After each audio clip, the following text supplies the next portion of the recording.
Hello दोस्तों, welcome to study ISPCS channel. दोस्तों, इस चैनल पर आपका स्वागत है। दोस्तों, 70 BPSC घटना चक्र सीरीज इस चैनल पर चल रहा है और आपको 1 नवंबर तक घटना चक्र के हिस्ट्री, साइंस, ज्योग्राफी, पॉलिटी और करंट अफेयर्स का दोस्तों टॉपिक वाइज जो है इस चैनल पर करवाया जा रहा है। अगर आप पहली बार आए हैं इस चैनल पर तो चैनल को सब्सक्राइब जरूर कर दीजिएगा दोस्तों, और बेल आइकन को प्रेस कर दीजिएगा ताकि मेरा वीडियो का नोटिफिकेशन आप तक पहुंच सके। और वीडियो को दोस्तों लाइक जरूर कीजिएगा। और दोस्तों, इस चैनल पर आप प्लेलिस्ट में जाइएगा, आपको 70 BPSC घटना चक्र सीरीज नाम करके प्लेलिस्ट बना दिया गया है। आप उसमें जाके topic wise history, science, geography, polity के देख सकते हैं सभी वीडियो को जाके। तो चलिए दोस्तों, इस वीडियो में दोस्तों गांधी इरविन समझौता के बारे में पढ़ेंगे और दोस्तों थ्योरी के साथ MCQ भी करेंगे। तो चलिए स्टार्ट करते हैं। पहला दोस्तों नोट्स में पढ़ लेते हैं। सविनय अवज्ञा आंदोलन के विस्तारित होते स्वरूप को देखते हुए वायसराय इरविन ने देश में सौहार्द का वातावरण उत्पन्न करने के उद्देश्य से 26 जनवरी 1931 को गांधी जी को जेल से रिहा कर दिया गया। 26 जनवरी 1931 को तेज बहादुर सप्रू और MR जायकर के प्रयत्नों से गांधी एवं इरविन के मध्य फरवरी 1931 में दिल्ली में वार्ता आरंभ हुआ। दोस्तों, दिल्ली में वार्ता आरंभ हुआ फरवरी में। थोड़ा कब किया जेल से रिहा? 26 जनवरी 1931 को। किसके प्रयास से दोस्तों? तेज बहादुर सप्रू और MR जायकर के प्रयास से। 5 मार्च 1931 को दोनों के मध्य एक समझौता हुआ जो गांधी इरविन समझौता के नाम से जाना जाता है। इस समझौते के परिप्रेक्ष्य में सरोजिनी नायडू ने गांधी और इरविन को 2 महात्मा यानी 2 महात्माज की संज्ञा दी थी। गांधी इरविन समझौते के अनुसार दोस्तों गांधी इरविन समझौते के अनुसार पहला था कि गांधी जी के नेतृत्व में कांग्रेस सविनय अवज्ञा आंदोलन क्या करेगा? स्थगित करने को तैयार हो गई। गांधी जी के नेतृत्व में सविनय अवज्ञा आंदोलन खत्म करने या स्थगित करने का दोस्तों के लिए तैयार हो गई। उसके बाद है दूसरा था कि सभी युद्धबंदियों जिनके विरुद्ध हिंसा का आरोप नहीं था, वैसे युद्धबंदी जिनके विरुद्ध दोस्तों हिंसा का आरोप नहीं था, उसको रिहा करने का आदेश दिया गया। तीसरा था कि विदेशी कपड़ों और शराब की दुकानों पर शांतिपूर्ण धरना देने का अधिकार। ये गांधी इरविन समझौता में दोस्तों था ये स्टेटमेंट। तीसरा समझ गए। चौथा था समुद्र तटीय प्रदेशों में बिना नमक कर दिए नमक बनाने की अनुमति। ये भी था, समुद्र तटीय प्रदेशों में बिना नमक टैक्स दिए नमक बनाने की अनुमति। पाँचवा था कांग्रेस द्वितीय गोलमेज सम्मेलन में भाग लेने के लिए तैयार हो गई दोस्तों गांधी इरविन समझौता के तहत। परंतु इस समझौते ने जनता को निराश किया क्योंकि भगत सिंह, सुखदेव और राजगुरु को फांसी न दिए जाने की जनता की मांग को इस समझौते में दोस्तों सम्मिलित नहीं किया गया था। इरविन के जीवनीकार एलन कैंपबेल थे दोस्तों।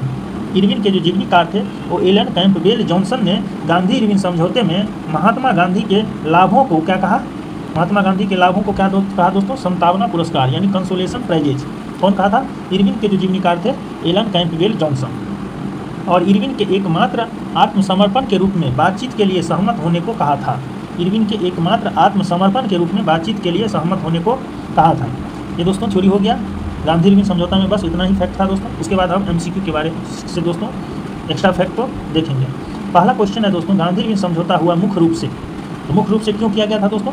पहला ऑप्शन करेक्ट है, गोलमेज सम्मेलन में कांग्रेस की भागीदारी सहज करने के लिए, आसान करने के लिए। क्योंकि पहला गोलमेज सम्मेलन में कांग्रेस भाग नहीं लिया था तो, और सविनय अवज्ञा आंदोलन दोस्तों स्टार्ट हो गया था, उसमें जो है देश का वातावरण माहौल खराब हो गया था। तो इसलिए गांधी जी को जेल से रिहा करके द्वितीय गोलमेज सम्मेलन में भाग लेने के लिए ये गांधी इरविन समझौता किया गया था। मुख्य दोस्तों यही कारण था। ये ऑप्शन करेक्ट होगा।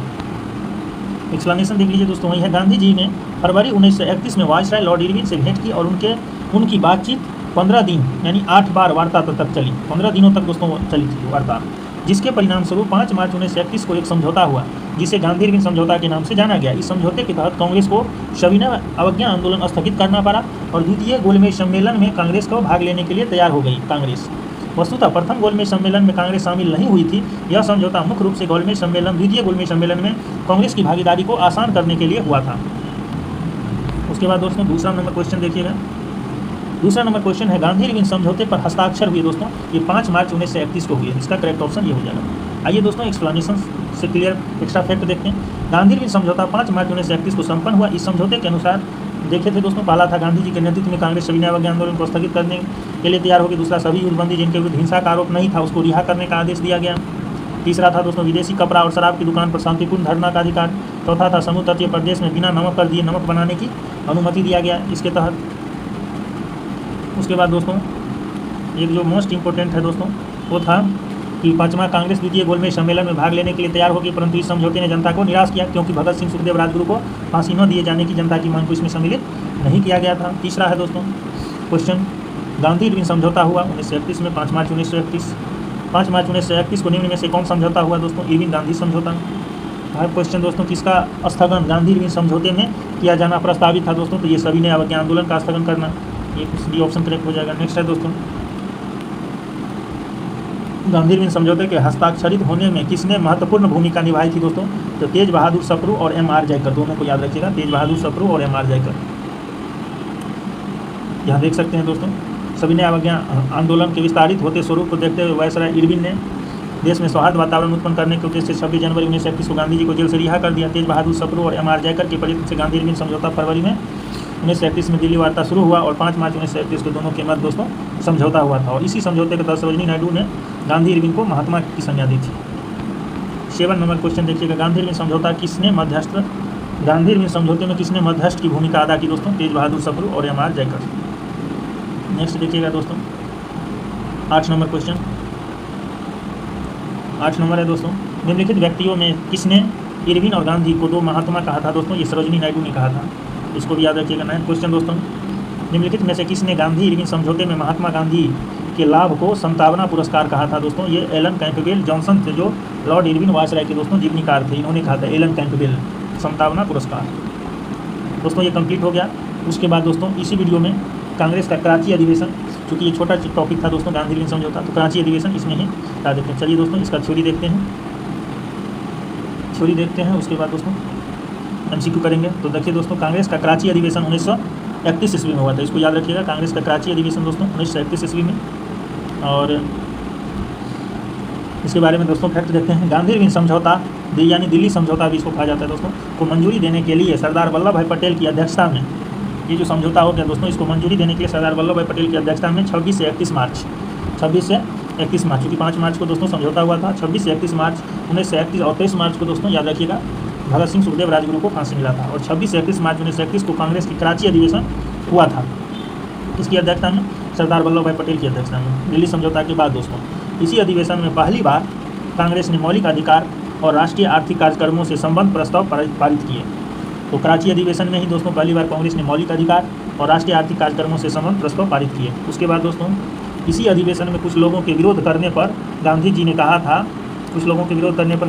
था कि गांधी मर सकता है, गांधीवाद नहीं। यह पहला अवसर था जब पूर्ण स्वराज को कांग्रेस द्वारा परिभाषित किया गया था। यह पहला अवसर था दोस्तों जिसमें पूर्ण स्वराज प्रस्ताव को कांग्रेस द्वारा परिभाषित किया गया था कराची अधिवेशन में। तो इसको याद रखिएगा दोस्तों। 1931 में भारतीय राष्ट्रीय कांग्रेस के कराची अधिवेशन में पारित मूल अधिकार और आर्थिक कार्यक्रम पर संकल्प पंडित जवाहरलाल नेहरू ने प्रारूपित किया था। मूल अधिकार और आर्थिक कार्यक्रम पर संकल्प पंडित जवाहरलाल नेहरू द्वारा नेहरू ने प्रारूपित किया था दोस्तों। और M.N. राय ने इसमें सहयोग की भूमिका निभाई थी।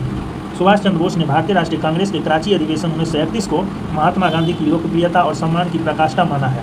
इसने दोस्तों सुभाष चंद्र बोस ने भारतीय राष्ट्रीय कांग्रेस के कराची अधिवेशन 1931 को महात्मा गांधी की लोकप्रियता और सम्मान की प्रकाष्ठा मतलब पीक पॉइंट दोस्तों सबसे ऊंचाई पर माना था सुभाष चंद्र बोस ने। तो इसमें दोस्तों याद रख सकते हैं इसी अधिवेशन में गांधी मर सकता है, गांधीवाद नहीं, और इसी में पूर्ण स्वराज को कांग्रेस द्वारा परिभाषित किया गया था दोस्तों कराची अधिवेशन में। और 1931 में भारतीय राष्ट्रीय कांग्रेस कराची अधिवेशन में दोस्तों मूल अधिकार और आर्थिक कार्यक्रम पर संकल्प पंडित जवाहरलाल नेहरू ने प्रारूपित किया था और M.N. राय दोस्तों इसमें सहयोग की भूमिका निभाया था। तो इसको याद रखिएगा।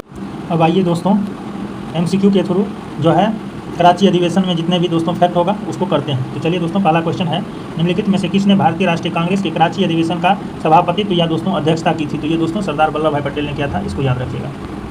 उसके बाद दोस्तों एक बार एक्सप्लेनेशन देख लीजिए, बार रिपीट हो जाएगा। गांधी इरविन समझौता को दिल्ली समझौता कहते हैं दोस्तों, को मंजूरी देने के लिए सरदार वल्लभ भाई पटेल दोस्तों इसकी अध्यक्षता, इसको मंजूरी देने के लिए दोस्तों गांधी इरविन समझौता को सरदार वल्लभ भाई पटेल की अध्यक्षता में 26 से 31 मार्च 1931 को कांग्रेस के कराची अधिवेशन हुआ था। इसी अधिवेशन में पहली बार कांग्रेस ने मौलिक अधिकार और राष्ट्रीय आर्थिक कार्यक्रमों से संबंध प्रस्ताव पारित किए थे। इसी अधिवेशन में कुछ लोगों के विरोध करने पर गांधी जी ने कहा था कि गांधी मर सकता है पर गांधीवाद नहीं। यह पहला अवसर था जब पूर्ण स्वराज को दोस्तों कांग्रेस द्वारा परिभाषित किया गया था, यानी कराची अधिवेशन में ही दोस्तों ये पूर्ण स्वराज को परिभाषित किया गया था कांग्रेस के द्वारा। तो इतना फैक्ट दोस्तों याद रखिएगा। उसके बाद दूसरा नंबर क्वेश्चन, 1931 में भारतीय राष्ट्रीय कांग्रेस के कराची अधिवेशन के लिए जिसकी अध्यक्षता सरदार पटेल कर रहे थे, किसने मूल अधिकार और आर्थिक कार्यक्रम पर संकल्प प्रारूपित किया था दोस्तों? इसका करेक्ट ऑप्शन होगा पंडित जवाहरलाल नेहरू ने। और इसके सहयोगी कौन थे दोस्तों? M.N. राय। तो याद रखिएगा मूल अधिकार और आर्थिक कार्यक्रम पर संकल्प दोस्तों ये कराची अधिवेशन में जवाहरलाल नेहरू के द्वारा प्रस्तावित किया गया था और इसके अध्यक्ष कराची अधिवेशन की अध्यक्षता दोस्तों सरदार पटेल ने किए थे। ये दोस्तों 2010 में भी और 2005 में भी क्वेश्चन पूछ चुका है। उसके याद रखिएगा दोस्तों। यहाँ देखिएगा 1931 में भारतीय राष्ट्रीय कांग्रेस के कराची अधिवेशन में पारित मूल अधिकार और आर्थिक कार्यक्रम पर संकल्प पंडित जवाहरलाल नेहरू ने प्रारूपित किया था तथा MN राय इसमें सहयोगी की भूमिका निभाई थी। उसके बाद तीसरा नंबर क्वेश्चन पे आ जाइए दोस्तों। निम्नलिखित में से किसने भारतीय राष्ट्रीय कांग्रेस के कराची अधिवेशन 1931 को महात्मा गांधी की लोकप्रियता और सम्मान की पराकाष्ठा माना है? कराची अधिवेशन को दोस्तों महात्मा गांधी की लोकप्रियता और सम्मान की पराकाष्ठा माना है, ये सुभाष चंद्र बोस है वो दोस्तों, सुभाष चंद्र बोस ने माना है, तो याद रखिएगा। उसके बाद दोस्तों नेक्स्ट आ जाइए। 4 नंबर क्वेश्चन का है दोस्तों। भारतीय स्वाधीनता संघर्ष से संबंधित निम्नलिखित घटना को उनके सही क्रम में रखकर सही पुट चुनिए। द्वितीय गोलमेज सम्मेलन दिया हुआ है दोस्तों भारतीय राष्ट्रीय कांग्रेस का, कराची अधिवेशन दिया हुआ है, और उसके बाद दोस्तों 1-2 हो गया। उसके बाद दोस्तों इधर भगत सिंह को फांसी ये दिया हुआ है, भगत सिंह को फांसी, और गांधी इरविन समझौता। तो याद रखिएगा दोस्तों, पहले गांधी इरविन समझौता जो है ये 5 मार्च को हुआ था, 5 मार्च 1931 को। भगत सिंह को फांसी दोस्तों 23 मार्च को दिया गया था। तो याद रखिएगा, पहले गांधी इरविन समझौता हुआ 5 मार्च को, फिर भगत सिंह को फांसी 23 मार्च को। उसके बाद दोस्तों इसमें दिया हुआ था, उसके बाद इसमें दिया हुआ है दोस्तों कि द्वितीय गोलमेज सम्मेलन और भारतीय राष्ट्रीय कांग्रेस का कराची अधिवेशन। तो उसके बाद दोस्तों पहले गांधी इरविन समझौता 5 मार्च 1931 को, उसके बाद दोस्तों भगत सिंह को फांसी 23 मार्च 1931 को, और ये दोस्तों भारतीय राष्ट्रीय कांग्रेस का कराची अधिवेशन 26 से 31 मार्च 1931 को हुआ था दोस्तों। 26 से 31 यानी भगत सिंह की फांसी के 3 दिन बाद 26 मार्च से 31 मार्च तक दोस्तों ये भारतीय राष्ट्रीय कांग्रेस का कराची अधिवेशन हुआ था। इसके बाद दोस्तों इसमें कांग्रेस द्वारा दोस्तों मंजूरी दिया गया था गांधी इरविन समझौता को कराची अधिवेशन में। उसके बाद द्वितीय गोलमेज सम्मेलन दोस्तों उसके बाद हुआ, यानी कि दोस्तों पहले 4 होगा, फिर 1 हो, फिर 3 होगा, फिर 2 होगा, फिर 1 होगा, 4 3 2 1 यानी अपोजिट ऑर्डर में होगा दोस्तों। तो इसका ऑप्शन देखिएगा 4 3 2 1 है दिया हुआ है दोस्तों, यानी इसका करेक्ट ऑप्शन हो जाएगा सी दोस्तों, 4 3 2 1, यानी पहले गांधी इरविन समझौता, उसके बाद भगत सिंह को फांसी, उसके बाद कराची अधिवेशन, और उसके बाद दोस्तों द्वितीय गोलमेज सम्मेलन। आइए दोस्तों एक्सप्लेनेशन से आपको पूरा क्लियर कर देते हैं। गांधी इरविन समझौता दोस्तों, कांग्रेस ने वायसराय के साथ बातचीत के लिए गांधी जी को अधिकृत किया। गांधी और इरविन के बीच लंबी बातचीत के उपरांत 5 मार्च 1931 को दोनों के बीच एक समझौता पर हस्ताक्षर हुआ, जिसे गांधी इरविन समझौता के रूप में जाना जाता है। भगत सिंह को फांसी दोस्तों, ये भगत सिंह को फांसी दोस्तों लाहौर षड्यंत्र कांड में भगत सिंह, सुखदेव और राजगुरु को 23 मार्च 1931 को फांसी दे दी गई। इस केस में दोस्तों लाहौर षड्यंत्र केस में, याद रखिएगा भगत सिंह को फांसी किस केस में दिया गया था, तो लाहौर षड्यंत्र केस में। उसके बाद दोस्तों कांग्रेस का कराची अधिवेशन 26 से 31 मार्च 1931 तक चला था, 26 से 31 मार्च तक चला था। कांग्रेस के वार्षिक अधिवेशन में गांधी इरविन समझौते की दोस्तों संपुष्टि की गई या मंजूरी दी गई। द्वितीय गोलमेज सम्मेलन का दूसरा सत्र दोस्तों 7 सितंबर 1931 से शुरू हुआ, 7 सितंबर से दोस्तों 1931 से शुरू हुआ, जिसमें महात्मा गांधी कांग्रेस के एकमात्र प्रतिनिधि के रूप में सम्मिलित हुआ, और यह सम्मेलन दोस्तों पूर्णतया जो है निष्फल रहा यानी असफल रहा। उसके बाद दोस्तों आ जाइए नेक्स्ट क्वेश्चन। भारतीय राष्ट्रीय आंदोलन से संबंधित निम्नलिखित घटनाओं को पढ़ें। पहला है दोस्तों भारतीय राष्ट्रीय कांग्रेस का कराची अधिवेशन, दूसरा है राजगुरु को फांसी, और तीसरा है गांधी इरविन समझौता। घटनाओं का सही कालानुक्रम नीचे दिए गए पुट से पता करें। तो इसमें दोस्तों याद रखिएगा, पहले दोस्तों गांधी इरविन समझौता हुआ था, उसके बाद भगत सिंह, सुखदेव, राजगुरु को फांसी दिया गया था 23 मार्च को, और उसके बाद दोस्तों 26 से 31 मार्च 1931 में राष्ट्रीय कांग्रेस का कराची अधिवेशन हुआ था, और उसके बाद दोस्तों द्वितीय गोलमेज सम्मेलन हुआ था। तो इसलिए पहले 3 2 1 हो जाएगा, ये ऑप्शन करेक्ट है। उसके बाद दोस्तों आ जाइए 6 नंबर क्वेश्चन पे। भारतीय स्वाधीनता संग्राम से संबंधित निम्नलिखित घटना पर विचार कीजिए।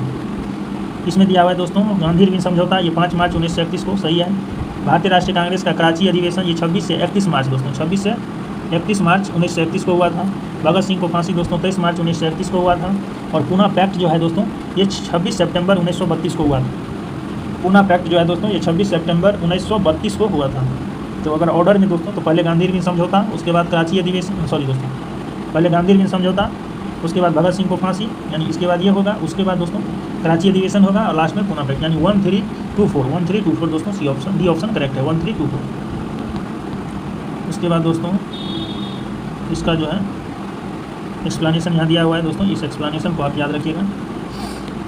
इसमें दिया है घटना कालक्रम गांधी इरविन समझौता 5 मार्च 1931 को, भगत सिंह को फांसी 23 मार्च 1931 को, और कराची अधिवेशन दोस्तों 26 से 31 मार्च 1931 को, और पूना पैक्ट दोस्तों 24 सितंबर 1932 को। इसको याद रखिएगा दोस्तों। तो दोस्तों इतना कंप्लीट हो गया दोस्तों। अगर आप दोस्तों चैनल पर नए हैं तो चैनल को सब्सक्राइब जरूर कर दीजिएगा, और बेल आइकन को प्रेस कर दीजिएगा दोस्तों। और दोस्तों चैनल को ईमानदारी से सब्सक्राइब कीजिएगा, दोस्तों से भी दोस्तों सब्सक्राइब करवाइएगा। ओके दोस्तों, थैंक यू।